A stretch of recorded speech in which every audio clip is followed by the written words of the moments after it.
Hello, ladies and gentlemen, my dark knights. This is the Bat Brand, and welcome back to channel. Do you like the goatee mustache combo I got going on? I do. I like it myself. Happy football season, everybody! It is officially underway. We had our first week of NFL football, and I gotta say, it feels like coming back to an old love. It especially this year more than anything. It just feels good. And this week has just been a stress for me big time. I'm so sorry that I have not gone live all weekend. Had a bit of the corona scare, but I found out it is just allergies. I got tested. I couldn't even go to work the last 2 days. I can't go back to work until I get a test. So I'm waiting tomorrow for my test results. So obviously it's going to come back negative. I don't feel like I have any symptoms, uh, but anyway, here we are. Week 1 is in the books. This is our NFL Week 1 review, and if I have enough time, I will preview. If not, we'll do a separate video on this. These videos will come out every week.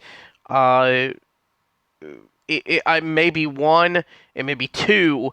It just depends on if my next series that I may be doing, solo series, gets done. It all comes down to like if DJ can randomize either Snakewood or Pokemon Snakewood or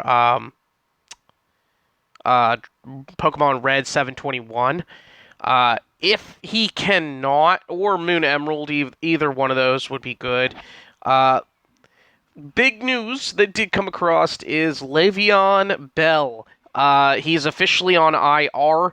This is also like a fantasy football advice show as well. I said the first week of review, do not draft Le'Veon Bell, do not pick him up.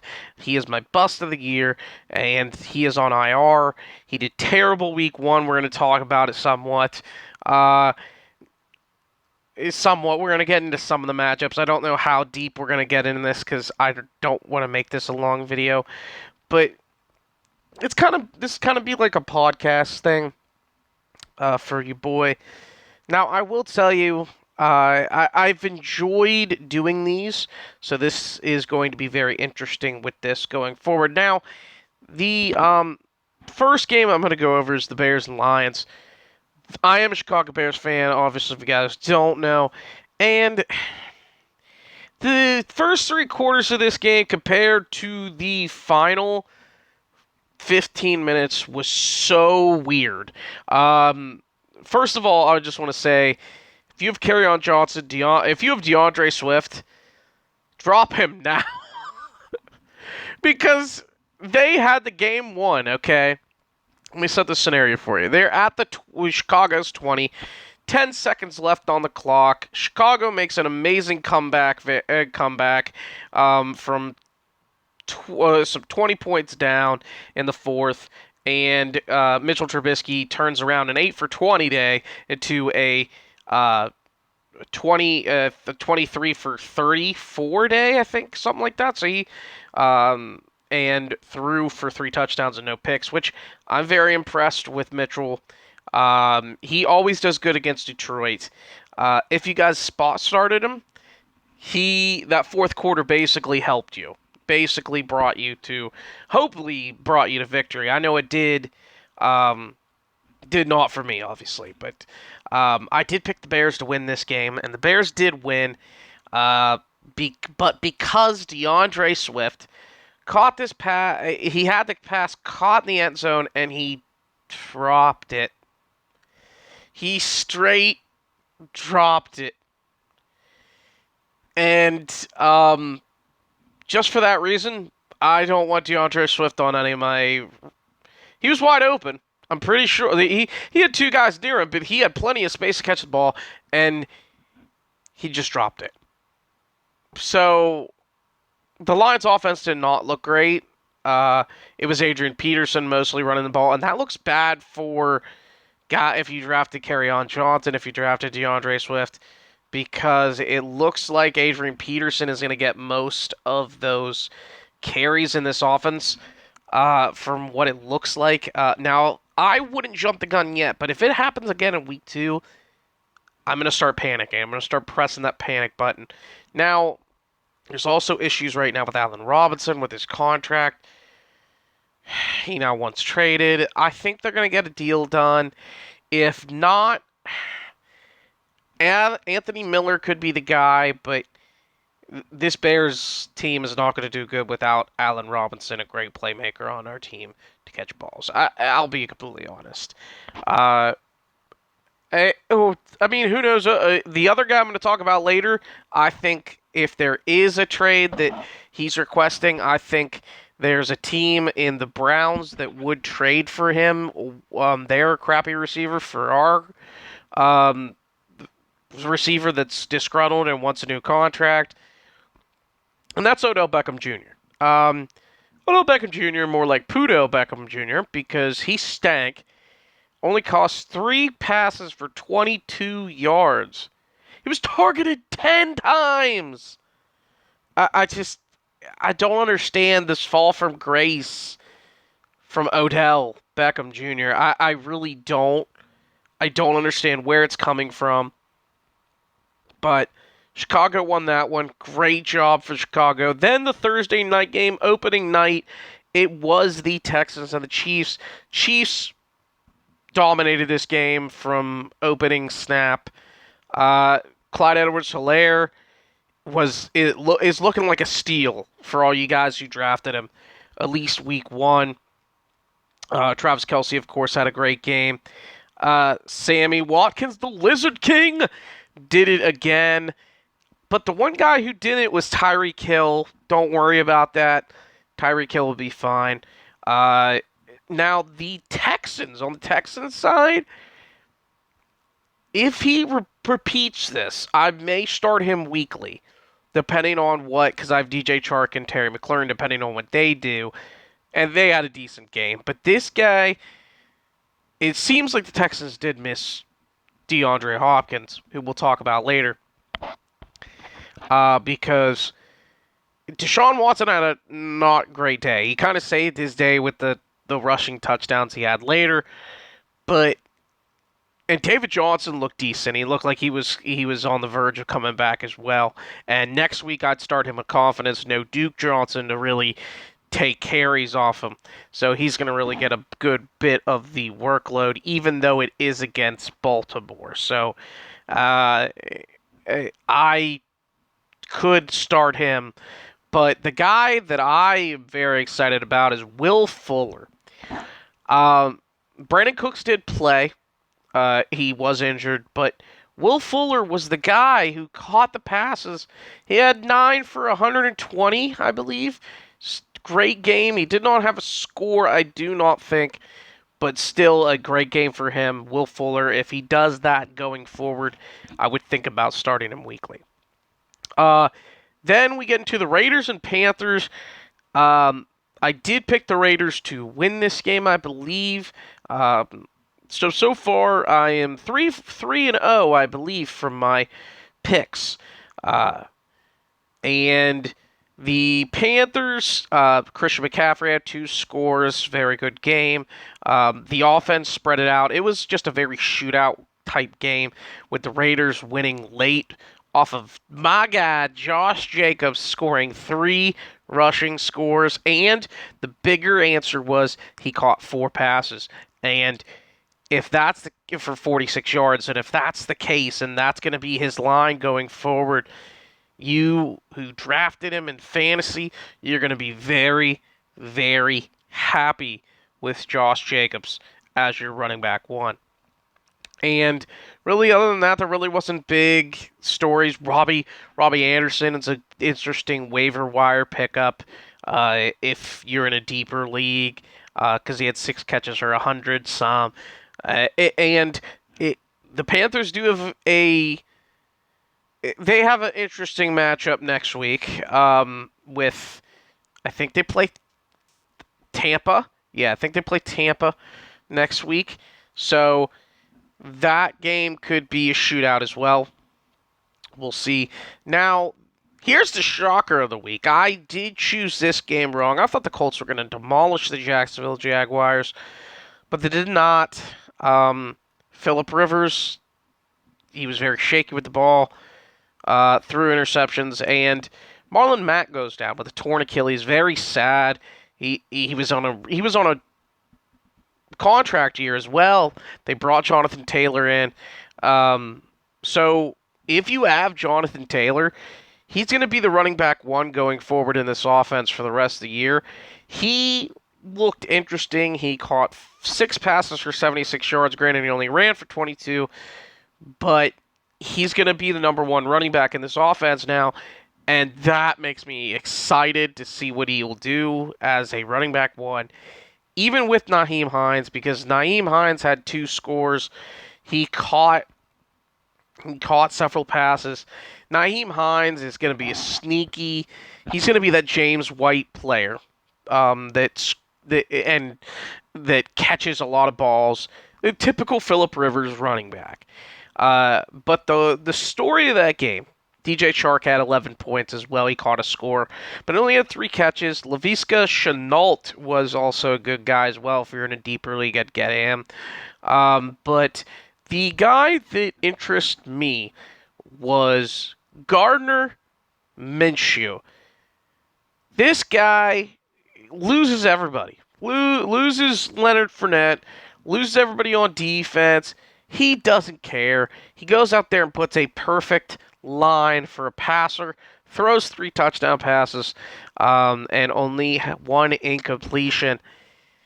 Great day for Mitchell or for Gardner Minshew, and my hat goes off to Gardner Minshew, quarterback of the week for me. Just to be honest, he just has. I just astonished by him. And then I did pick the Ravens to win this game, so we come back with a win there for me. Good record, by the way. Lamar Jackson looked like Lamar Jackson from last year. The offense just steamrolled the Browns. And Baker looked like Baker from last year as well. And so did Odell Beckham Jr. Odell Beckham Jr. looks like a guy the Browns are shopping him from the rumors that are being thrown out. And I would too.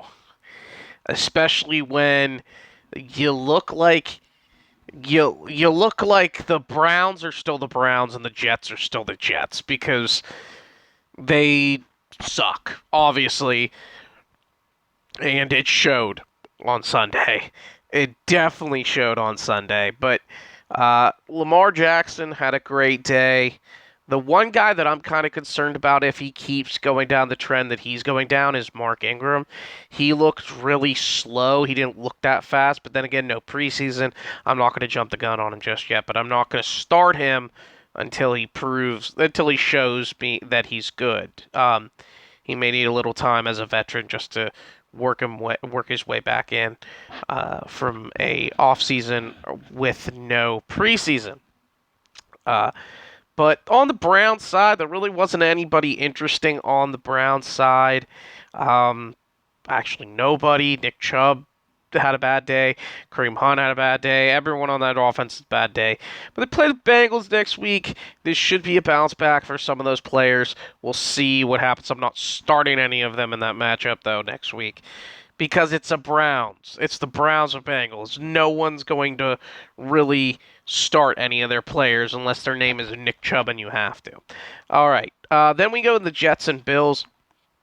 We're going to pull up that matchup because it was one of the bigger matchups of the... Actually, no, we're not. No, we're not. Okay. I forgot we can't because the highlights automatically pop up when we can't. The Bills did win this game by... The score is much different than what you... There was a lot of garbage points. These were garbage points scored by the Jets. And Le'Veon Bell, I just talked about him earlier. He was terrible. Yes, I know it's the Bills' defense, but he was terrible.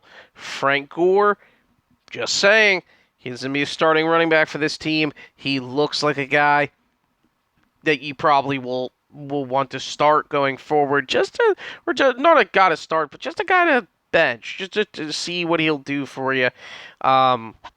Considering and dropping Chris Thompson because Chris Thompson from Jacksonville did not do great. That was the other guy from Jacksonville that did not so well. But the guy that they started, James Robinson, actually looked pretty decent. If you're looking for a running back and you have a guy like James Conner, you have Le'Veon Bell. James Robinson is a possible guy who I would start as my running back 1 or 2 because he looked pretty good. He looked pretty good in that game. Now, going back to the Jets and Bills game, I just got a thing across my feed that Denzel Mims was just put on IR along with Brian Cashman. This Jets team could be the worst team in the league. If they could win the Trevor Lawrence sweepstake if Sam Darnold doesn't perform. They may just be like, give us Trevor Lawrence or be on top of the draft boards coming next year. And really the only Jet that was moderately good was Jamison Target's Crowder, because it's Jamison Crowder. He's going to be a guy that no matter what matchup, I'm going to start him because he's the only good target guy in that offense. And he's reliable. I mean, he's like Allen Robinson of the Bears. Even though the Bears stink, Allen Robinson still has good days. That's the same thing with Jamison Crowder.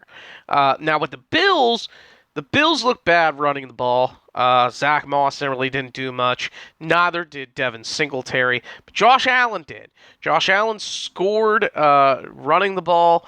I think he led the team in rushing.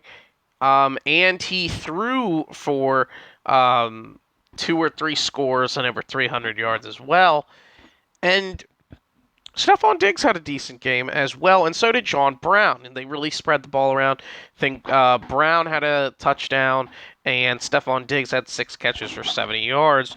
So, all in all, good day for the Bills. I really do think the Bills are one of the Super Bowl favorites in the AFC. If they can get it together. That defense looked really good, and they just look great. Now, moving on to a team in the Green Bay Packers versus the Minnesota Vikings. Every year these two teams get together and it's quite interesting, but the Vikings defense looked very bad in this game. Packers winning this game. I think I chose the Vikings to win. I was wrong in that statement.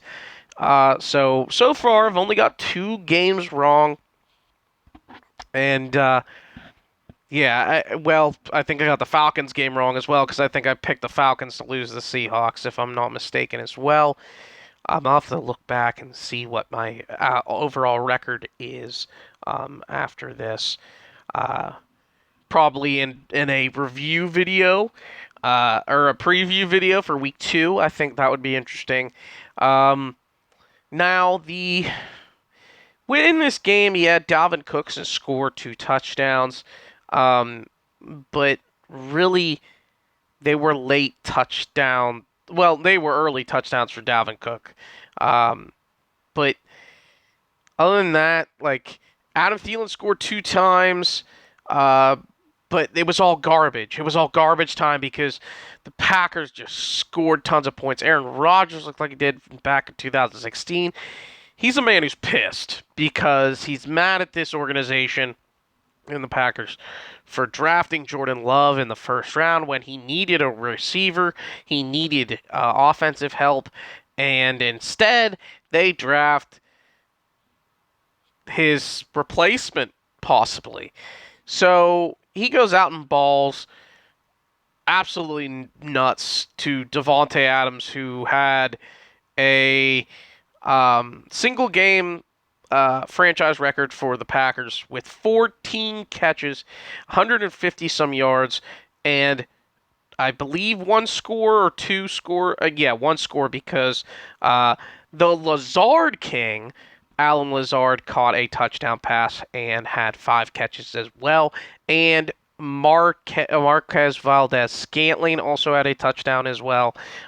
So he's spreading the ball around, which is good to see. If you drafted him later in fantasy, he could be a top 10 quarterback this year if he continues that pace. I really do think that. Aaron Jones, he also had a touchdown in this game, but all those running backs were used, so the touchdown regression was down a little bit, but that's because I believe I think it was the Vikings defense. I really do, because I don't think they are going to be that good this year. The Vikings defense is going to be that good this year. I think Aaron and Rodgers exposed it big time. Especially Everson Griffin gone. They have some other guys that aren't there anymore as well. So, moving on to possibly the considered to yard-wise, the biggest game of the day in the Seahawks and the Falcons. Russ cooked today. Or not today. He cooked on Sunday. He had over 300 yards and 4 scores. I don't think I've ever seen a game of him throwing like this and having 400 yards. Or not 400, throwing 4 touchdowns. And if this pace continues, we could be looking at a season of Russ cooking all year. And if that's the case, and they finally going to let him go and actually ball, he's going to be really good this year at quarterback. Now, the one part through Seattle that does concern me is secondary gave up a lot of points to Falcons and a lot of yards, which we'll get into that in a second. The running game. Chris Carson did not run the ball that many times. I think he only had 6 carries. Travis Homer had more carries and yards than he did, and so did Carlos Hyde. And they said that they're going to play the hot hand when it comes to running, but Chris Carson kind of saved his day with 2 touchdowns, catching the ball. I don't know. Just be cautious on Chris Carson going forward. Don't see Chris Carson and think, maybe I should go. Maybe I should start him this week. Just be careful. If he continues. If you see week 2, he does that same thing, and they share that ball, I may not even start him. I may bench him to see what he does. Tyler Lockett had a good day. DK Metcalf had a really good day as well. Now, let's talk about the offense that had a nuclear day in the Atlanta Falcons offense, who absolutely demolished the Seahawks defense for yards. They didn't do it in points, but they sure did do it in yards, because Matt Ryan had over 400 yards, 450 yards, 3 scores, and all 3 of his top 3 receivers were over 100 yards and scored a touchdown. Julio Jones caught 11 passes for 150 and a score. Calvin Ridley had 120 and a score. And Russell Gage, my waiver wire pickup of the week, Russell Gage, at wide receiver for Atlanta, had 9 catches for 111 yards and a score. Listen, he loves throwing to Russell Gage for some reason. He's the 3rd receiver. He's the slot receiver in this offense. If he can continue that amount of points, or around that, every week, they're going to be down because their defense did not look that much better than the Seattle's. Guess who they play the next 2 weeks? Cowboys next week. Cowboys on week 2. That's going to be an offensive shootout, and then I'm pretty sure the next week they play Atlanta or they play either Tampa or Carolina. So it this could be interesting, guys. Offensive numbers could be come out in a plenty. Now next we have the Patriots against the Dolphins. First game, no Brady. This is gonna in first game with Cam Newton under center. Patriots defense still look really good, even regardless of all the players that opted out for COVID purposes from the Patriots starting defense. They shut down the Dolphins, and the sad news was Devontae Parker looks like he went down. He looks like he's going to be out for a while. The running backs for the Dolphins looked really bad as well. Matt Breida, Jordan Howard. I don't want to start either one of them. It looks like Myles Gaskin, maybe the guy who takes the reins in the Dolphins. But the one guy that does look interesting, looks like he's back to form, is Cam Newton. He does look like he's back to usual. He had 2 rushing touchdowns.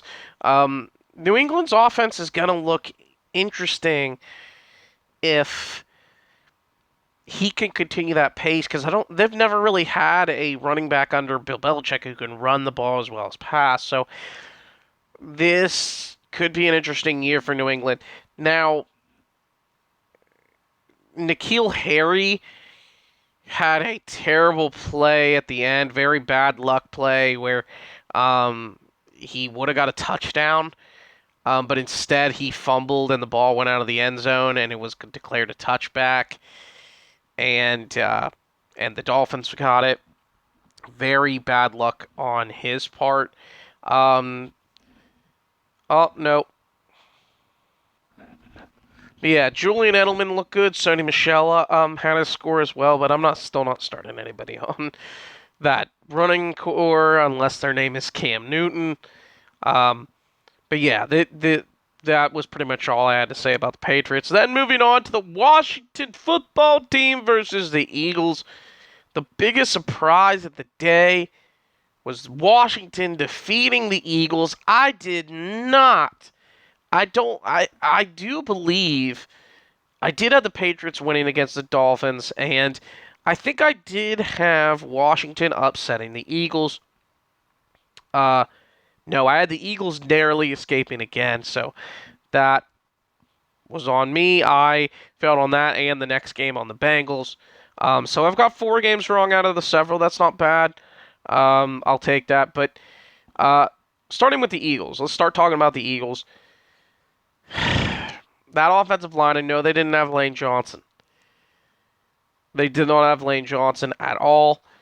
Brandon Brooks is out. They had to move Jason Peters and bring him back and move him over to, I think, right tackle.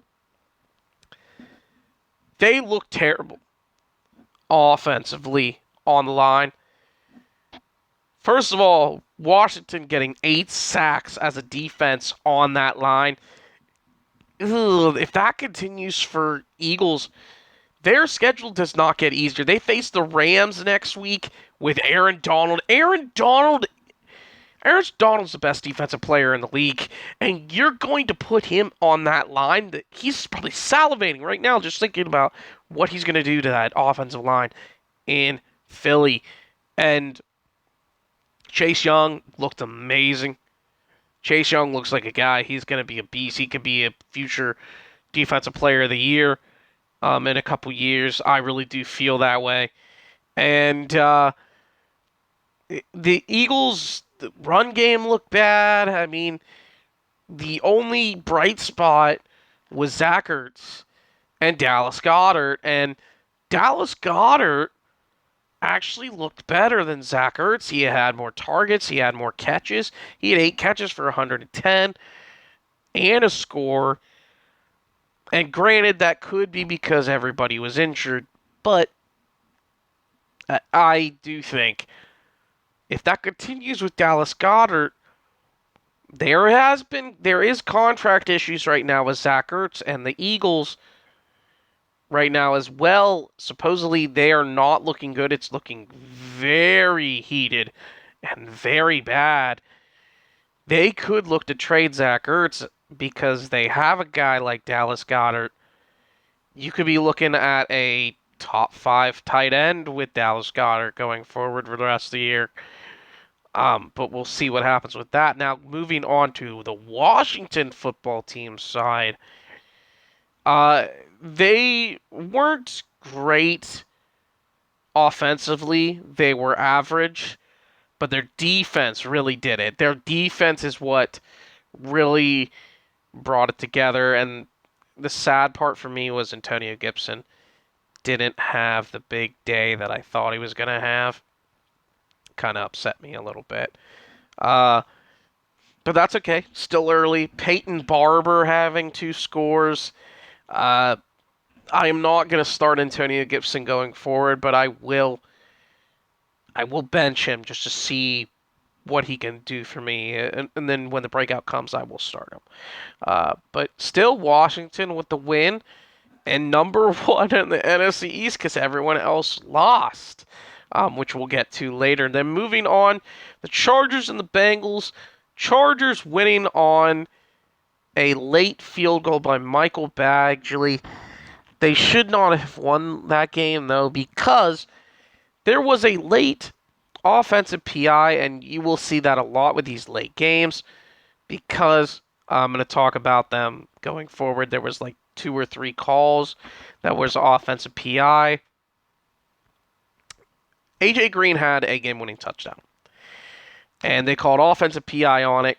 Granted, it did look like he did push off somewhat, but I say they should have just let him play on that play. It really didn't look like that bad of a push off, but I think that was a decent call. So the Bengals, bad luck. They lost this game. No one really jumped out on either side. Keenan Allen looked not great. But then again, I'm not starting any of the Chargers guys on the Chargers offense going forward until they make a change at quarterback because Tyrod Taylor did not look good at all. And the Bengals, Joe Burrow looked okay, but I'm not going to start him at all either. Joe Mixon had a bad day. But I'll still tamper some expectations on him. And none of the receivers for Bengals had a good day as well. So just all in all, just a meh for all these guys. I really don't feel much for them at the moment. But just watch what they do in their next games. Because the Bengals do play the lowly Browns next week. It could be a lot different. Moving on to the Saints playing the Buccaneers. I did choose the Saints in this game. I was right on that. And going forward as well, I also picked the Cardinals to beat the Niners. So I'll take that. I will take that. Now, the going more in depth into this Buccaneers and Saints game. Tom Brady did not look like Tom Brady in this game. He looked confused. It looked like he didn't know how to throw the ball. He looked like somewhat like Tom Brady from last year, but he had his moments late where he was just trying to bring the team back. So it's going to be a work in progress. It's going to be a work in progress because, one, no offseason, no preseason. He doesn't know the playbook that much yet, I'm sure. Give it 2 or 3 weeks. I think he will be better. Now, Mike Evans didn't do anything, obviously, because Mike Evans was dealing with a hamstring. I wouldn't really look too much into that. But the guy that does interest me, he had 8 targets in the game.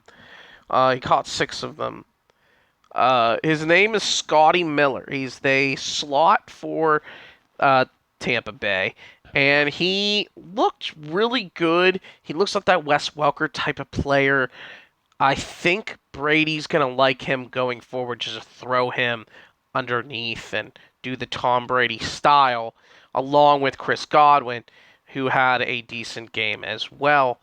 Now, the one thing that I was really worried about and wondering was Leonard Fournette. How much were they going to use him? How much was Rojo going to lose, aka Ronald Jones, going to lose time? That was answered immediately. Ronald Jones had almost all the snaps. It is his job 100%. Leonard Fournette did absolutely nothing. And I think that's going to be what it looks like going forward. Ronald Jones, this is his game. This is his starter. This is their starter. He had 60 yards, about 60, 70 yards rushing. Not bad. And he also caught some passes as well. So he could be an interesting guy, especially if they pick up the pace with giving him the rock more. Now, on the Saints side, the really bad part. Drew Brees did not have a big day passing the ball. Neither did Tom Brady. But Alvin Kamara did. The new guy who just got the new 5-year contract extension had 3 scores, and of course it was more defensive game for the Saints, where the Saints dominated and had 15 points on fantasy points and had an interception, fumble recovery, 2 interceptions actually, 1 returned for a touchdown. But the scary part was near the end of this game when Michael Thomas was rolled up on and sprained his ankle. From what they're saying, he is week to week. They don't know if he's going to play next week. That's huge. For you guys that drafted Michael Thomas, probably in the very first round, I know. That's big. That's your number 1 receiver gone. So you're going to need to get one of these high waiver wire targets, like a Sammy Watkins, an Alan Lazard, a Russell Gage, and really hope you can pop them in your lineup, because they looked really good. And with Michael Thomas, possibly he could miss some time. He's week to week. With a sprained ankle, listen, I've had a sprained ankle. It's not easy to do cuts on. So, and as a wide receiver, he does a lot of those. I don't think he'll play next Sunday. I really don't think that as well. So, moving on to the Cardinals and the 49ers. Cardinals winning this game off of Kyler Murray, bringing the team back, having them win, and him and DeAndre Hopkins. I really do think that Kyler Murray ran for over 90 yards in this game. And he threw for almost 300. So he looked very good. And then DeAndre Hopkins, 14 catches, 100-some yards, and a touchdown. Well, he would have had 2. He would have had 2 touchdowns.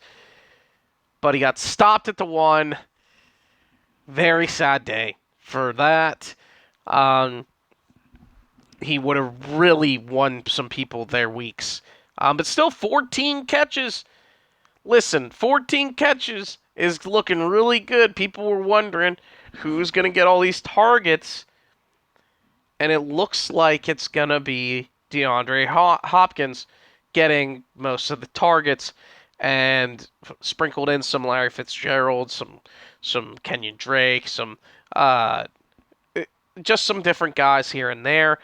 The one guy that did disappoint me was Kenyon Drake somewhat.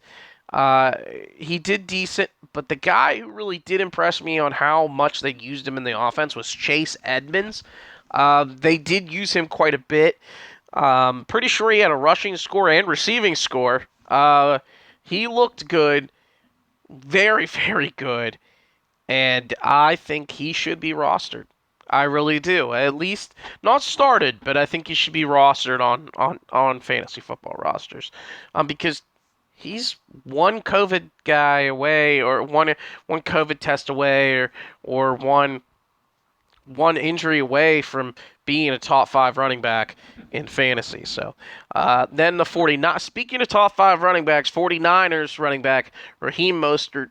He did not get a lot of time. They really spread the ball out to Jerick McKinnon, who's coming back. He did score a touchdown. Congratulations to him. He's been gone for too long. And Tevin Coleman, who also had carries as well. But he had 76 yards receiving. He had a very long touchdown catch, and he saved his day fantasy-wise. So he could be a viable option for you going forward in that offense. Now, the Niners, with no Deebo Samuel, they put him on IR. He'll be out for at least 3 games. So he is worth the guy to stash if you have an IR spot in your league when he comes back. But you can tell Jimmy G missed his receivers mightily. He was throwing to George Kittle, obviously is their number 1 target, and George Kittle went down with a sprained knee injury. He looks like he could be week to week.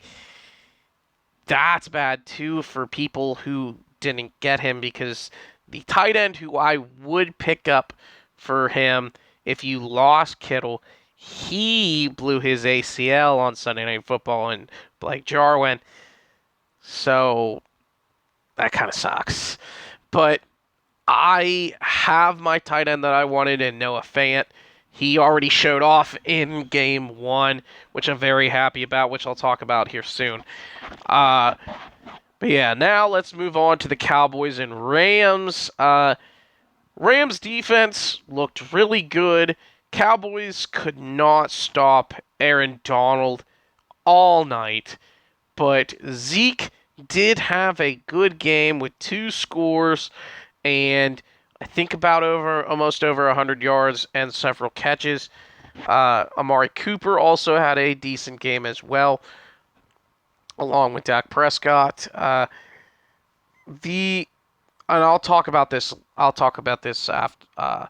The Rams did win this game, but how the Rams won this game was very questionable.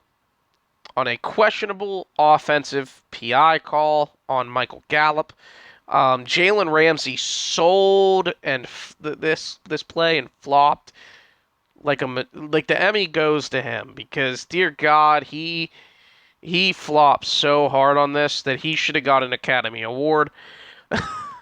He should have got an Academy Award for it, 100%. And do I think it was offensive PI? No. 100%. Michael Gallup should have had that catch. Dallas goes on and wins this football game. But because that offensive PI that was called, you can't review it anymore. They lose this game in a heartbreak fashion, and they go next week and have to play Atlanta. Whoo! You better be ready. You better be ready, because that offense will definitely be ready for your defense, because Leighton Vander Esch goes down. Broken collarbone, out 68 weeks. They already had issues with Jordan Lewis being hurt. Their 2 top linemen out. Well, not their 2 top linemen, but 2 of their linemen out.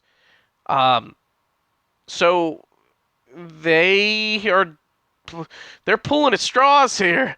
They're pulling at straws here, and so are the Steelers, who I'll talk about here later too, on offensive line, because they lost 2 linemen as well. And it looks like Zach Banner, the guy that they have, is going to be out for the rest of the year, which is a bummer. And the great hero in James Conner, week 1, injures himself, gets hurt week 1, and the guy I'm going to talk about later is my possible pickup of the week if he's in your leagues, because he looks like a guy who's going to be a starter going forward, because he dominated the touches in that game last night. But talking about the Rams, on the Rams side, my boy Bobby Woods, from opening game, he had catch after catch after catch. after end around run. He's going to be very involved in this offense. Cooper Kupp did not do that much, but it's only game one. Chidobe Awuzie was on Kupp. Awuzie is a very good corner. And I think going forward, he's going to do well, especially considering you face the Eagles next week. And he faces the Eagles next week. So it could be a possibility that happens. So next, moving on, we have the Steelers and Giants. Giants had no shot. They could not stop the Steelers' defense at all. They dominated their line. TJ Watt, Bud Dupree were all over them. Saquon Barkley had negative yards rushing for most of this game. They shut him down, and I think the Steelers' defense could be the scare. They look like the Steelers' defense of the Iron Curtain of the 70s. They looked so dominant. Granted, they play the Giants. They play the Broncos next week. They're going to be 2-0 for sure. Oh, God, they're going to look really, really good defensively. And then offensively, they brought it. Big Ben looked shaky at first, but he did bring it together in the second half, throwing 2 touchdowns at Juju Smith-Schuster. He let it loose a little more. He looks a lot better, and I think each game you're going to see the Big Ben old come back, and that's what you like to see if you're a Steelers fan, and not even that, but that's what you like to see if you draft him in fantasy, because he's going to get better every week, 100%. And Juju, the fact that Juju was so bad last year, he busted so bad. And he has 2 scores. That's the power of Big Ben in that offense. You get rid of him, and all the top receivers like Juju, Antonio Brown when he was there, their stuff just goes away. It's gone. Now, on the Giants side, there is one guy that I do want to talk about on the Giants. Golden Tate did not play in this game. So Darius Slayton had all the targets. Listen, Darius Slayton, no one wanted to draft these 3 receivers in the Giants, and Golden Tate, Darius Slayton, and Sterling Shepard. And Darius Slayton looked amazing. He caught 2 touchdowns. He had 8 catches for 100-something. He looks like a guy who could lead this team in targets, could lead this team in receiving yards. I really do believe that, and we'll see what happens, but I just have a good feeling about that. And then last but not least, by the way, I did choose the Steelers to beat the Giants, obviously, and I did choose the Rams, I do believe, to upset the Cowboys. Now, and in this game, I chose the Broncos. I think I chose the Broncos or Titans. I'm not entirely sure. I'll have to check that. But the last game was the Titans and the Broncos. Derrick Henry had a great game in this at over 100 yards rushing.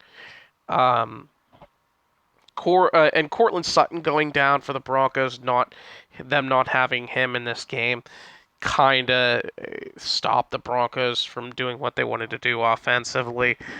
And Philip Lindsay goes down in this game. Doesn't look good for them, especially since they have to play the Steelers next week.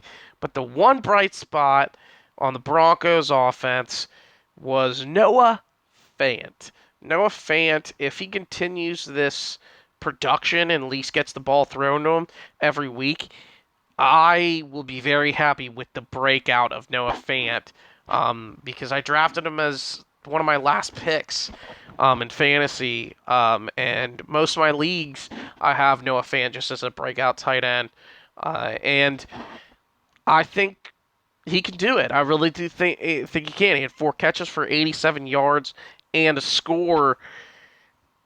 He looks like a guy who'll be very much involved in the offense. I do believe that. And and the Titans, they look very good. from what they did last year. Corey Davis was actually involved. He had 8 catches for 100 yards. So it looks like it's going to be a good year for football, a good year for fantasy. We probably do not have time to do a preview for next week. I will do another video to preview the matchups probably on Thursday before the opening game on Thursday night. But thank you guys so much for watching this. If you guys did enjoy, please go ahead, hit that like button down below. Let me know what you guys think.